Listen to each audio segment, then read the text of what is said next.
This is the second time their agent refused to submit their offer.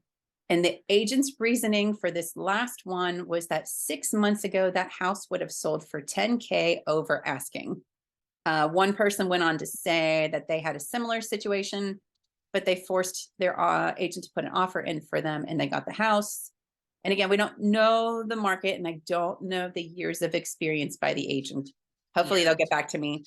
One quick fact I did want to throw in, I looked up real estate agents, or, let's look at realtors. In 2020, there were 1.45 million. In 2021, there were 1.55 million. And as of October, there's 1.6 million. So just to keep that in the back of our minds as we talk about this, because I think there's something to go along with experience, new agents in this whole thing. So the two big underlying issues with this story: inexperienced agents, possibly, I shouldn't assume they're inexperienced, but agents maybe not knowing how to transition into a buyer's market, and agents refusing to put in an offer. So let's talk about the first one. Can an agent refuse to put your offer in, and why? Why would they do this? Okay, so I'm going to address the second question first because that's an easy one. I have no idea. I have no idea why an agent wouldn't submit an offer for their buyers. Okay, so done. I could not come up with a reason. It's a mystery. To the first question, can an agent do this? No. I work as an agent. I work for the buyers. I do what they tell me to do. Now I can tell them, well, if we do this, A, B, and C may happen, or this may happen, we can talk about it, but ultimately at the end of the day, it even states in our buyer's agency agreement that we have to submit offers in a timely fashion. It's as plain as day. Have I had buyers that wanted to ridiculously lowball a home? Absolutely. Did I call the agent like, sorry, but it went?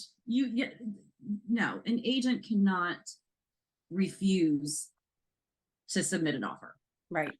Well, shoot, that was an easy one. Problem solved. I can't think of a reason why you work for the buyer, right? We work for the consumer. If the consumer tells me, Kim, I want to put in an offer of X, Y, and Z, I'm putting in an offer for X, Y, and Z because I represent you.